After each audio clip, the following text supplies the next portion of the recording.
Halo, selamat datang di Kongkoy TV. Ini adalah video preview atau prediksi match antara Manchester United melawan Brighton di Liga Inggris Premier League. Ya, tapi sebelum itu gue pengen ngomongin dulu tentang press conference yang Rangnick ya, post match kemarin pas lawan Southampton. Ya, basically sih dia menjelaskan ya kenapa kita bisa terjadian lagi ya. Ya, kita udah unggul terus kita jadi seri lagi, dia jelaskan. Dan temanya itu cuma ada dua kalau gue bilang kenapa kita bisa seperti itu. Dan mirip-mirip lah sama yang dia ngomong sama yang dia ngomong pas lawan Boro sama juga lawan lawan Burnley. Jadi satu, kita perlu we need to be able to defend better during transition, dia bilang. Jadi kita harus lebih bisa defend dengan baik lah pada saat kita kena counter attack ya. Golnya lawan Southampton itu kemarin itu kita lagi nyerang bola di kotak penalti, kata dia ya, kotak penalti lawan, lalu 10 detik kemudian kita kebobolan ya. Jadi defense saat transisi ini kita masih nggak bagus, dia bilang ya. Dan juga dalam menghadapi counter attack ya. Dan counter attack ya, kalau gue bilang sih semoga Rangnick bisa cepat lihat bahwa Maguire itu is not good enough ya. He's not good enough karena dia terlalu lambat. Ya, terbukti banget pas lawan Southampton kemarin, dia diobok-obok abis lawan Armando Broja. Diobok-obok abis sama Armando Broja itu. Jadi ya gue sih berharap sih dia cepat melihat dan ngedrop Maguire dari line up. Kalau enggak ya bahaya, bakal sering kejadian seperti ini ya, ya. Yang faktor kedua ya, jelas ada 3 faktor, bukan 2 faktor doang. Jadi yang kedua, jelas kita punya ofensif lagi-lagi mengecewakan ya. Cristiano Ronaldo itu ya, menurut gue sih harusnya dia bisa ngegolin lah ya, dan dia juga bilang harusnya itu easy goal gitu, tapi nggak bisa ngegolin. Dan tapi dia juga bilang nggak cuma Ronaldo, tapi kita punya offensive line ya, menurut gue termasuk Rashford juga itu lagi-lagi off day, lagi-lagi bukan performa yang bagus ya. Jadi yang ketiga, nah ini yang paling menarik adalah yang ketiga ya, kita balik lagi kita nggak punya tactical discipline dan habit ya, dan habit lama itu muncul lagi, yaitu balik ke Ole Ball ya, ya. Gue tahu masih banyak passball yang suka komen-komennya bilang mendingan zaman Ole segala macam ya. Faktanya adalah kita main seperti ini ya karena kita main main Ole Ball lagi. Makanya kita kita selalu kebobolan lagi gitu loh, selalu bermain kayak sampah gitu di 45 menit terakhir ya, karena tidak ada disiplinnya dan habit Ole Ball balik lagi. Jadi itu tiga faktor itu yang dia bilang ya. Yang Ole Ball sih jujur gue melihat hal yang sama ya. Kita tuh kalau kata Rangnick sih kita nggak compact enough dan nggak agresif enough pada saat defense sama offense ya. Jelas kalau compact enough maksudnya ya namanya gegen pressing kan lu nggak mungkin nyebar orang kemana-mana kan. Benar, kalau bola di kanan berarti kita harus compact ke kanan. Benar, kalau bola di kiri kita harus compact ke kiri. Itu yang kita nggak lihat, benar nggak, setelah 30 menit kalau di game kemarin ya. Jadi ini masih masalah besar. Ole Ball masih menghantui permainan Rangnick. Ini permasalahan besar ya. Yang pasti lawan Brighton, gue masih mau optimis saja ya, karena kita gimana ya, ibaratnya kayak kita dikasih lihat gitu loh ya kan, cara bermain Rangnick itu sangat bagus, sangat bisa create chances tanpa melalui long ball ya. Jadi sangat bisa gitu loh ya. Kenapa kita harus balik lagi ke Ole Ball? Pertanyaannya seperti itu. Ya kenapa gitu loh ya. Dan kalau gue sih masih balik ke teori gue gitu kan, yang gue pernah ngomong lah dua atau gue lupa di game apa, gue pernah ngomong ya, Bruno walaupun gue suka banget sama Bruno, tapi gue melihat dia tuh tendensinya terlalu suka mainin long ball ya, apalagi kalau dia ada drop ke bawah bantuin McTominay, dia tuh paling suka gitu loh ya. Dia tanpa mikirin siapa yang paling dekat sama gue, gimana kita create space di tengah gitu kan, tapi dia langsung lihat jauh siapa nih yang lagi lari. Selalu seperti itu Bruno ya. Jadi menurut gue permainan Ole Ball ini harus ditinggalkan oleh Bruno, dan Bruno udah harus level up gitu loh. Nggak bisa dia gaya main seperti itu mulu ya. Gue yakin banget sih Bruno bisa gitu loh. Dalam arti bisa build up play tanpa long ball ya. Itu gue yakin dia bisa. Tapi ya dia habitnya itu udah terlalu biasa gitu. Apalagi kalau ada Rashford di lapangan, itu udah kebiasaan sama dia. Nyari orang siapa yang lari, dia langsung long ball gitu kan. Dan faktanya adalah permainan seperti itu ya bisa banget, bukannya enggak ya, gue bilang ya, mungkin sekali dua kali bisa, tapi kita nggak bisa terlalu mengandalkan hal-hal seperti itu, karena itu yang namanya kita mengandalkan brilliantnya siapa, Rashford ataupun Bruno ya untuk menciptakan gol. Kalau mereka lagi off day dan sering banget bisa off day, ya udah mandek akhirnya. Ya, ini yang menurut gua harus dihentikan ya. Oleh ball harus dihentikan oleh Bruno dan juga Rashford. Karena menurut gua dua orang ini yang sangat pivotal dalam menjalankan oleh ball. Ya kalau nggak ada long ball dari Bruno, ya kalau Rashford nggak lari juga atau apa gitu kan, itu nggak bakal terjadi gitu ya. Sekali lagi gue bilang bukannya ini hal taktikal yang jelek ya, tapi nggak bisa kita 100% mainin long ball mulu, long ball FC.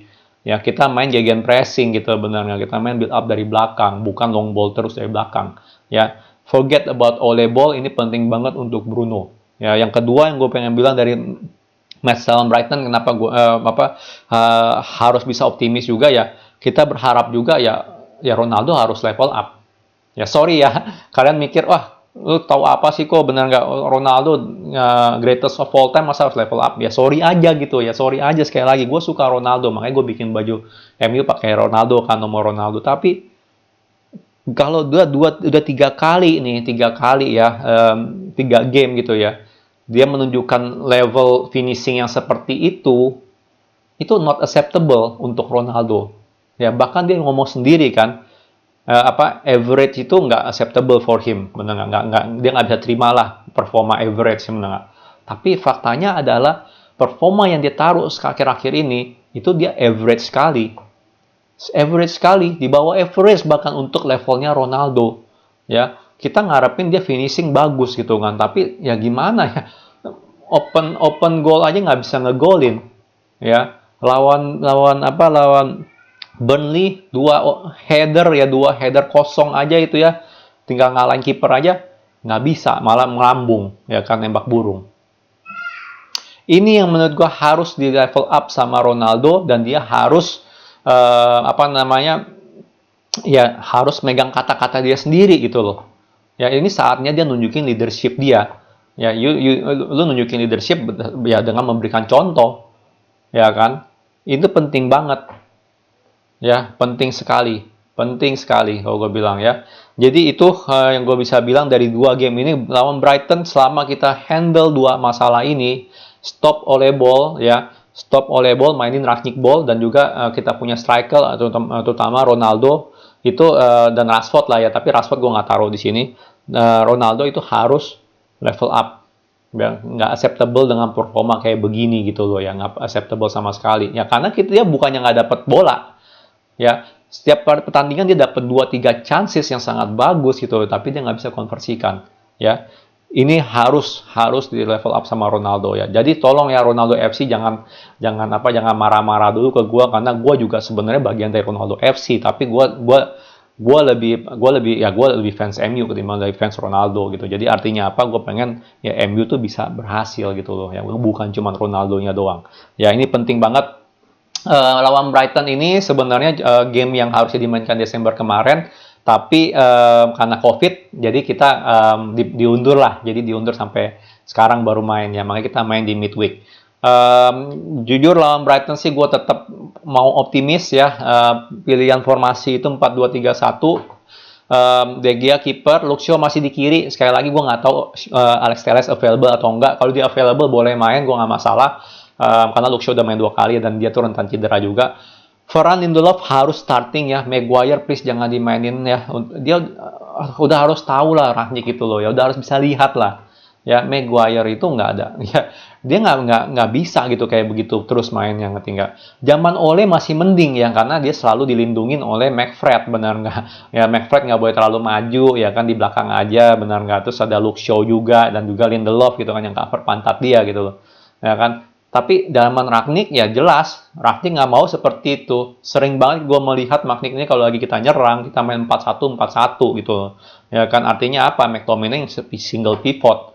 Sering banget main seperti itu. Berarti dia nggak ada 2 orang untuk cover ya, untuk cover dia, dan Luke Shaw pun lebih agresif naik. Jadi Maguire kalau nggak level up mendingan dicadangin gitu aja. Ya, mendingan dicadangin. Lebih milih Varane sama Lindelof karena Bailey juga lagi cedera ya, dan Phil Jones mungkin ya jadi cadangan juga lah. Ya di kanan Dalot ya, tapi ingat ya Dalot nih gue udah mulai gerah nih ngeliat Dalot nih ya. Sorry aja nih ya. Akhir-akhir ini ya kita kan ngarepin dari Dalot itu crossingan cantik-cantik semua, bener nggak ya? Ya minimal 70% lah cantik ya, jangan jangan apa jangan jangan di bawah 50% gitu ya. Tapi gue akhir-akhir ini melihat Dalot punya crossingan ini rada off. Off dalam arti terlalu suka apa ya? Terlalu suka lewat gitu loh. Ya, lewat dari kotak penalti. Entah kenapa selalu kekencengan mulu, ya. Jadi ini dia kayak lawannya Wan-Bissaka ya. Wan-Bissaka kan boro-boro naik bolanya kan, selalu datar. Ya kalau dia ini kayak kelebihan mulu. Ya, akhir-akhir ini gue lihat ya. Tapi tetap dia punya tackle moment jauh lebih bagus dari Wan-Bissaka. Yang karena dia juga suka cut inside ya. Jadi kadang kita punya winger stay wide di cut inside. Jadi ada variasi lah. Cuman crossingannya ini loh Dalot loh. Ya menurut gue nih, waduh, nih kalau dia kayak begini mulu gitu kan ya. Bahaya gitu aja ya. Karena defensively dia liability juga, bukannya enggak ya, dibanding dengan Wan-Bissaka ya. Tapi tetap gue pilih Dalot di kanan. Untuk holding midfield nggak ada pilihan lain, Pogba, McTominay. Harus tunggu pressconnya Rangnick dulu ya, apakah Matic tersedia atau enggak. Tapi ya mau nggak mau kita harus mainin Pogba, McTominay, nggak ada pilihan lain. Untuk penyerang ya gue pilih Elanga, Fernandes, Sancho sama Ronaldo ya. Kenapa Elanga? Ya kalian kaget semua kan, gue bilang Rashford nih harus diganti. Kalian kaget gue ngomong gitu kan di halftime kemarin, karena jelas gitu faktanya ya. Ini orang Rashford nih udah kayak Martial kali ya, nggak mau turun untuk bantu defense gitu loh, jogging doang. Padahal jelas-jelas ada pemain yang kosong gitu kan, ada pemain yang kosong. Maksudnya pemain lawan yang kosong yang kena pressing, dia nggak mau pressing. Ya itu harus berubah ya, habit dia ya under Ole ball itu harus berubah ya. Mungkin under Ole dia udah tenang aja, lu jangan terlalu sering mau turun, siap-siap lari aja buat long ball ya kan. Mungkin instruksi Ole seperti itu sebelumnya, tapi nggak bisa untuk kalau main gegen pressing dianya tuh nggak nge-press ya, sama sekali nggak bisa ya. Sancho aja sendiri ya, walaupun nggak perfect juga ya, bukannya Sancho perfect juga ya, tapi walaupun dia nggak perfect dalam pressing, tapi dia masih ada spiritnya untuk nge-press, masih ada energinya untuk nge-press ya, nggak cuma jogging kayak Rashford. Makanya gue nggak suka banget tuh kemarin dia main. Kemana sih Rashford, bolong mulu gitu kan ya, apalagi kita McTominay lagi holding midfieldnya ya, bener-bener perlu bantuan gitu loh kan, nggak bisa dia hold the line sendirian, apalagi di belakang si Maguire lagi. Bener-bener harus bantu ya. Kalau dia nggak mau bantu, menurut gue Elanga harus main dulu ya di game ini, di game lawan Brighton ya. Bruno, sekali lagi gue berharap Bruno bisa level up ya. Lupain tuh yang namanya Ole ball dan mainin running ball ya. Kalau kita mainin running ball 90 menit sekali lagi lawan Manchester City pun gue yakin kita bisa menang ya, yakin gue. Tapi ya gitu, lalu nggak bisa main running ball cuma sampai 30 atau 45 menit, setelah itu melempem, nggak bisa ya. Ya kita bakal diobok-obok lagi gitu loh ya. Sancho dia nggak undroppable ya. Sancho, Pogba sih gue masih undroppable sekarang ini, karena Sancho performanya bagus banget ya. Dia bisa assist loh, harusnya satu loh ya ke Ronaldo. Ya cuman ya itulah Ronaldonya. Ronaldonya ya lagi bapuk gitu kan. Dan Ronaldo gue berharap dia bisa level up ya. Dia seorang leader, dia harus tunjukin kalau dia tuh seorang leader gitu loh ya. Yaitu dengan memberikan contoh yang baik dan mulai nyetak gol. Ini penting banget ya. Semoga aja semoga aja lah gitu loh, nggak mandul lagi gitu loh ya Ronaldo. Penting banget ini. Oke, paling itu doang yang gue bisa ngomong. Kalian setuju nggak gitu ya sama ini? Oh sorry, gue lupa lagi. Prediksi skor berapa? Ya, gue jujur melihat kita seperti ini ya. Seberapa konsisten kita bisa mainin Rangnick ball? Pertanyaan soal itu aja deh ya. Kalau kita bisa mainin Rangnick ball 90 menit mah gue yakin 2 gol, 3 gol pasti bisa. Pasti bisa. Cuman ya permasalahan itu dari kemarin itu ya. Kita main Rangnick ball 45 menit, Ole ball 45 menit, akhirnya diobok-obok ya kan. Main Rangnick ball 45 menit, walaupun seri ya 90 menit seri ya tetap aja gitu kan. Performanya kan jelek banget itu 45 menit terakhir. Jadi gue tetap feeling kita bisa menang ya. Kayaknya sih untuk clean sheet rada berat ya kalau ngeliat kita kayak begini, apalagi kalau bisa Maguire main ya. Kalau Maguire main, gue bilang sih kita nggak bisa clean sheet ya, pasti selalu rentan kena counter attack. Menurut gue sih kita bisa menang 2-1 ya. Jadi kita nggak clean sheet tapi beda 1 gol menangnya ya. Paling itu yang gue bisa ngomong.